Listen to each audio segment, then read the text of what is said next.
in Chattahoochee. So, as far as I'm concerned, you have some of the finest railroad in the United States here.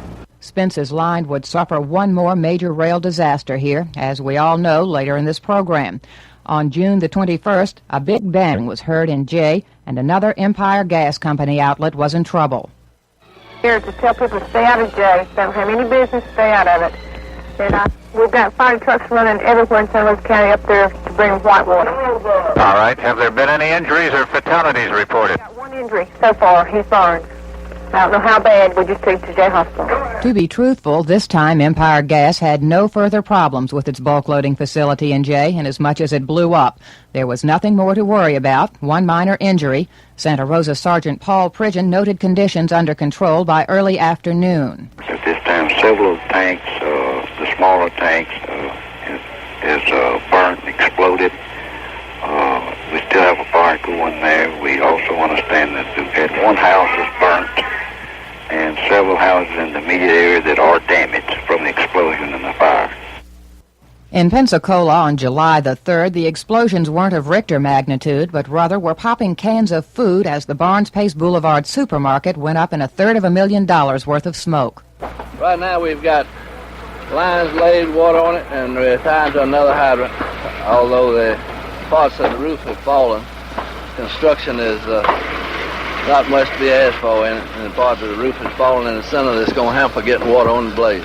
Veteran West Pensacola Fire Chief Bill Martin said the fire started in the roof and was probably electrical in origin. From what I could tell when I got here, it looked like it started in the east end or the rear of the store.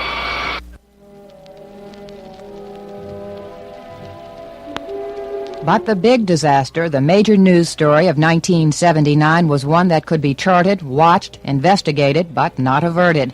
Frederick was the big news story in West Florida and South Alabama.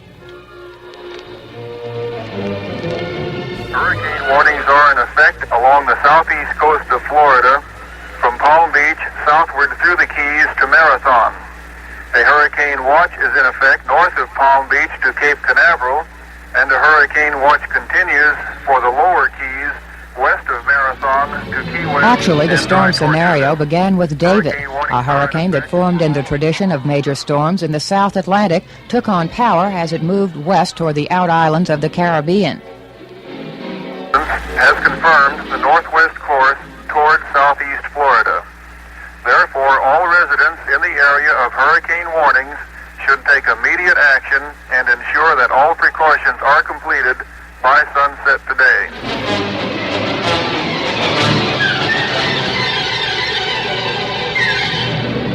David caused devastation on several islands, and countries such as the Dominican Republic and Haiti still suffer from the harm inflicted. The island of Dominica was battered in savage fashion. South Florida was warned, but David kept major damaging winds offshore as it traveled up the Florida coast and finally moved in with minimal effect into South Carolina. Behind David came another hurricane, Frederick. On September 2nd, Frederick was smaller and following in David's footsteps. Once over the Dominican Republic island known as Hispaniola, Frederick surrendered strength, tailed off to the west, moved over Cuba with minimal force effect, traveled into the southeast Gulf of Mexico, and became a potential killer. It's a matter of not days anymore. We would expect the eye of the hurricane to be pretty near the Gulf Coast very late this afternoon or early this evening. The date was September 12th, and by mid-morning, John Teelan found conditions worsening at Pensacola Beach. According to Island Authority board member Dr. Charles White, he was late arriving at the Santa Rosa Island Authority's meeting this morning because he was busily evacuating his own beach house, and he says that the water is already up to a chain-link fence. Another 2 feet of surf, according to Dr. White, and his beach house is going to get wet. Fortunately, he has a residence in town where he is evacuating. And that's pretty much the scene out here. Blowing sand, surf continuing to increase, telltale signs of traffic signals blowing diagonally in the wind rather than hanging straight down as you normally see them. So sheriff's deputies fully involved at this hour, clearing out Pensacola Beach. Governor Graham faced more decisions concerning a West Florida disaster. He acted with dispatch. We have asked all of the counties from Bay through Escambia to suspend school for today, and they have done so. We've ordered up the National Guard in West Florida to be prepared to assist in evacuation and any cleanup measures. We waived the tolls on state bridges in that area in order to facilitate evacuation. Thousands from Gulfport to Destin were ordered away from the beaches, shelters opened, civil defense swung into action, and once again West Florida prepared to cope with a potential disaster. Do you recall some of these words with respect to the hurricane? As Administrator and Director of Civil Defense, I am ordering a phased evacuation of Santa Rosa Island, Perdido Key, and Inverarity Island now. Southern Bell urges your cooperation at this time by limiting your telephone calls to those of an emergency nature only. No animals are allowed in the shelters, so it is recommended that safety precautions be taken at the residence with food and water for their animals, as no animals will be allowed in any shelters, only if they are going there with a blind person. We will anticipate around 9 o'clock going through my PA system and asking them to leave if they haven't already gotten the word. We will make a run through there, and we won't have everybody out of Gulf Breeze if we can by noon.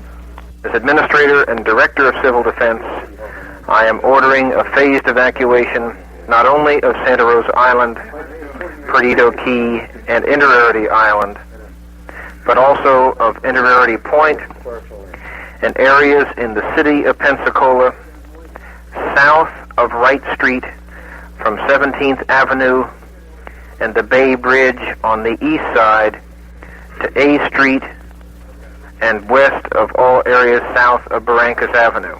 Washington, Escambia, and PHS are full. Sherwood, Bellevue Elementary and Middle, and Tate. We need to steer people towards Brown Barge, which is on the west side of town. Washington High School. Okay. Brentwood Elementary. Okay. And Myrtle Grove. Outbound from Pensacola, many motorists moving toward the east and north, trying to escape the fury of Hurricane Frederick. Many are going toward Tallahassee, hoping to wait it out there, or heading north perhaps to Montgomery. But Highway 29 and Interstate 10 are reported heavy with outbound traffic. We talked with the governor's office approximately an hour ago, and their information after conferring with Dr. Frank in Miami is that it is, quote, inevitable, unquote, that Hurricane Frederick will hit here.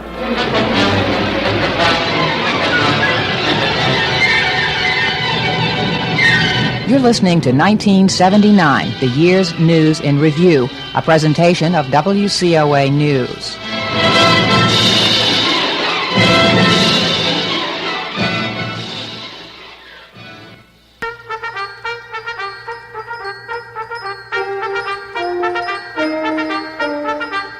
At Monsanto, there are 5,000 employees who live within a 100-mile radius of the Pensacola plant. That's one of the reasons they feel very close to the community in which they operate. Monsanto is the largest industrial employer in the state, operating the world's largest wholly unified nylon plant just north of Pensacola.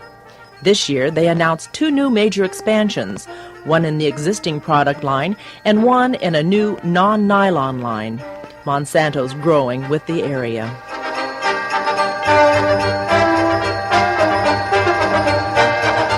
The 5,000 employees of Monsanto and their families wish you and yours the happiest of holidays.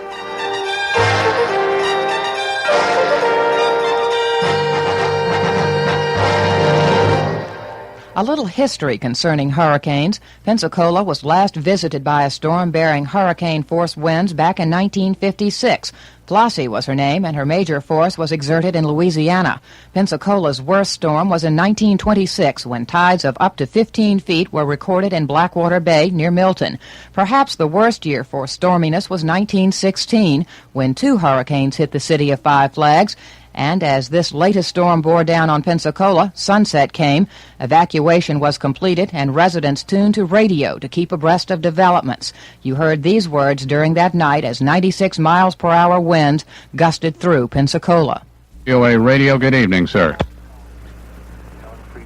Hello, Governor Graham. He'll be here shortly. Yes, Governor Graham. Yes. How are things over there? Well, we're under hurricane conditions, as you know, sir, and right now the rough stuff is beginning to approach in Pensacola.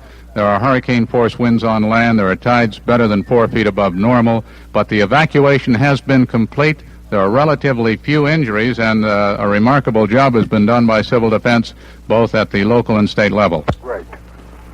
This is a very dangerous hurricane. This is going to be one of the great hurricanes of the 20th century for the Gulf Coast. The fact that the people have accepted it for what it is, a killer, have taken steps to protect themselves, have evacuated, protected their property, their homes, their businesses, are the things that will keep loss of life and property damage to a minimum. Sir, the winds are still swirling at hurricane force here. If there are future updates, if there are messages you wish to get to the public of Northwest Florida, feel free to call this radio station through our Tallahassee correspondent, Rick Flagg. Thank you, sir. Don, thank you very much. Good evening. Right. The total percentage of customers in Gulf Fire Company's entire service area out of service right now is approximately 18%, or about 34,000 customers. For those folks who don't have lights, it's bad. For the remaining approximately 160,000 who do have lights, things are not so tough. We urge all the citizens of Gulf Breeze and Santa Rosa Island to stay where they are at. Repeat, stay where they're at. If they get across the bridge and get inside the residential area in the city, they will be subject to arrest. Gulf Power indicated 65 to 70% of metropolitan Pensacola is without electricity and will be without electricity through the evening. By no means out of the woods, because we're still dealing with a hurricane, and therefore what he, she, or it might continue to do is still something that's very much to be watched, very, very much to be watched. We need to stress that, we need to remember that, and we need to repeat it. We're nowhere close to being in a position to letting up or even assuming that much of anything is behind us except a whole bunch of hours of sweat and struggle. At the height of the outage, we had somewhere between 100 and 110,000 customers who were without service. The covered walkway that lines the front of the buildings is gone. It is flat on the ground. There is going to be considerable structural damage to the roof. A Revco drugstore is next as I drive slowly past. It has no front windows except for its door, and the tape is still up. As I traveled toward Scenic Highway along Cervantes Street, as Don Priest indicated earlier, everything you see is mostly limbs and debris in the road. Sometimes you run into larger tree limbs than others, but mostly that's all that's in the highways. So as we now stand, the city reports some 40 buildings with major damage inside the city of Pensacola, and at least 60 others have moderate damage. Many signs are down, advertising signs strewn throughout the area. Glass storefronts shattered, especially in automobile dealerships. Severe damage to traffic signals and to power lines. No deaths, 5 persons admitted to hospitals from storm-related injuries. Civil defense and emergency preparedness is not a sometime thing in West Florida, where disasters seemingly abound in profusion. During the storm, 1 life was lost, and it was a foolish loss at that.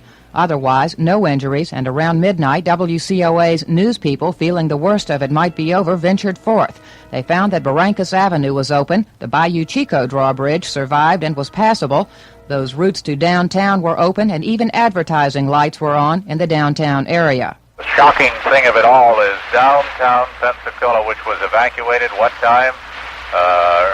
Early this morning, has electric power. Mutual Federal is brightly lighted. I'm sure that this must please E.W. Hopkins to know that his sign is still in one piece and glowing brightly. Only we in the WCOA news cruiser to see it at this early morning hour. But there is power in downtown Pensacola, but there's also damage. There's the water. The water is...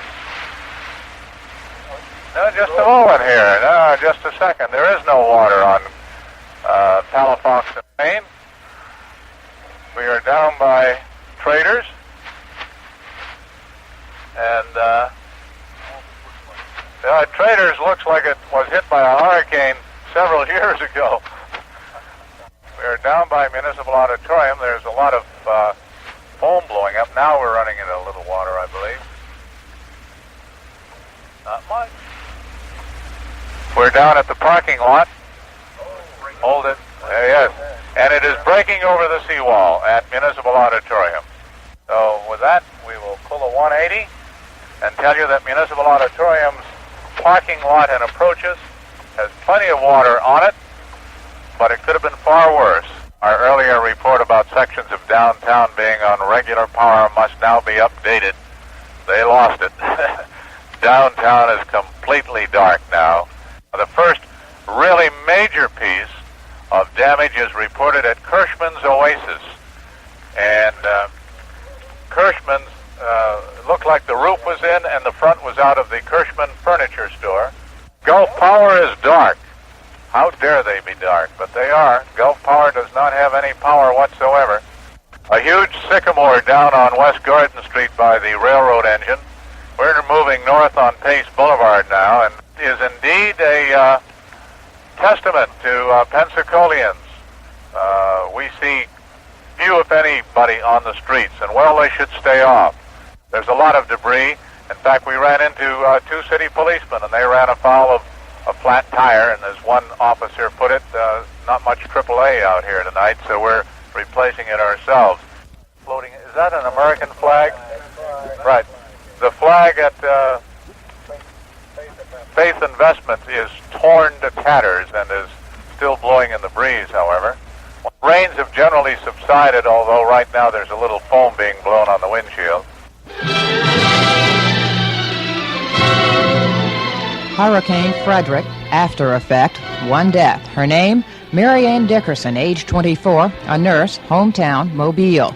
Mary Ann died, but just as miraculously, the man with whom she worked to try to save his boat survived. John Langley, age 44, Mobile gynecologist, hung to pilings after his sloop sank near Grand Lagoon. I got to the fly bridge to call the Coast Guard. I was all of them was a matter of about a minute, and then when I was on the fly bridge, the boat listed outboard, tore the lines, and sank.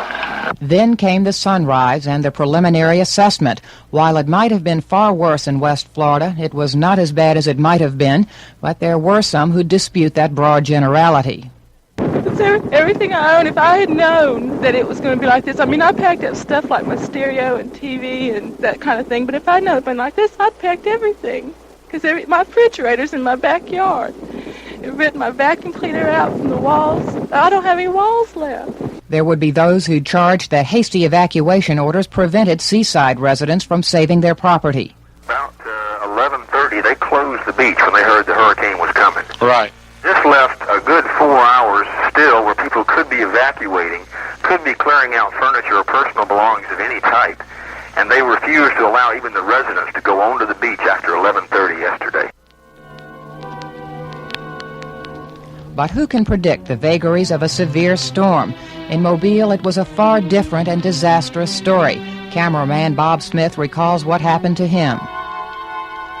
As we drove back from the hotel after trying to find our goods, nearly every window in every business in downtown Mobile is gone. It's all over the streets. There's signs, there's trees. Nearly every street is blocked.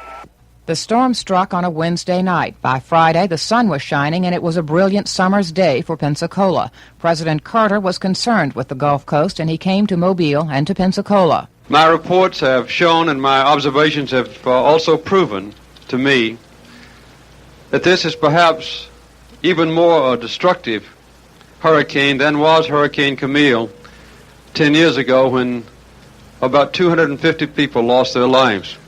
The president promised federal aid, no doubt about it. Hundreds and hundreds of places where homes formerly existed, there are no homes at all, and it's impossible even to tell where the building lots were located. The damage is extremely severe, and the federal commitment to helping all of you and all those who were damaged repair what has been done and restore the quality of your lives is complete, and it's permanent. In Alabama, Governor Fob James faces up to a tough decision making in the aftermath of a gigantic swipe at its port city and fragile redneck Riviera, Gulf Shores. Had a good, massive evacuation, and I think this prevented high loss of life.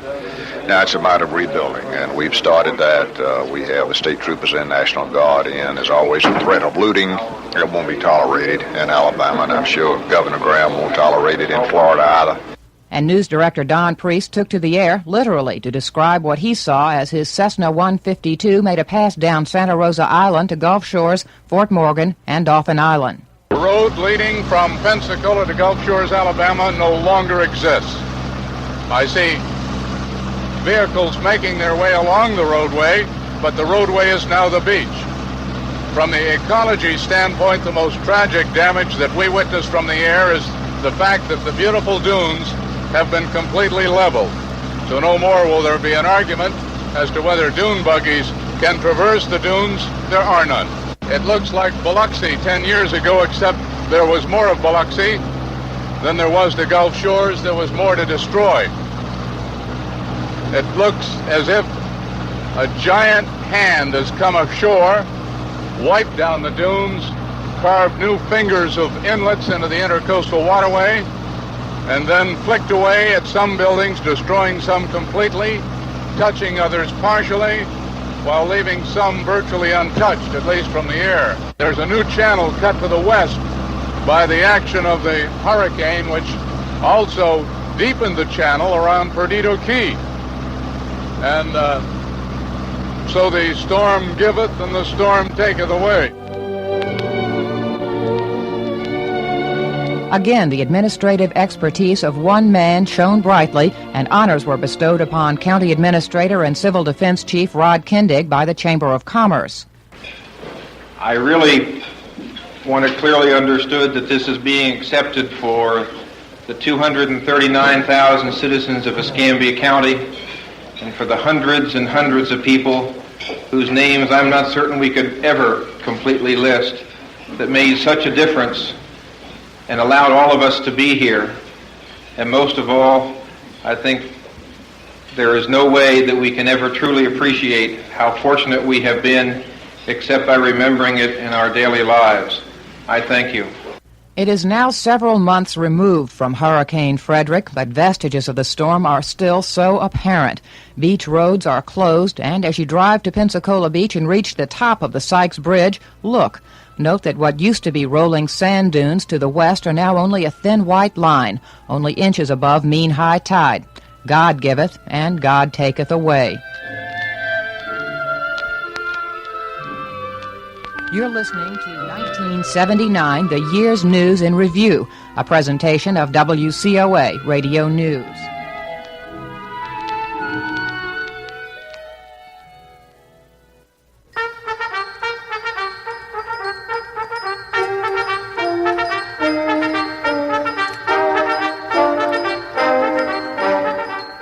The Year-End Report is brought to you by the Pensacola plant of Monsanto Textiles Company. Monsanto operates on a 2,200-acre site 12 miles north of Pensacola. It is the largest wholly unified nylon plant in the world. The plant employs some 5,000 people from a 100-mile radius, making it the largest industrial employer in the state of Florida. This year, the plant announced 2 major expansions which will employ a large number of construction workers from our area. We hope to continue such expansions in our plant. The employees and families of Monsanto, Pensacola would like to take this opportunity to wish you and yours a happy and prosperous New Year.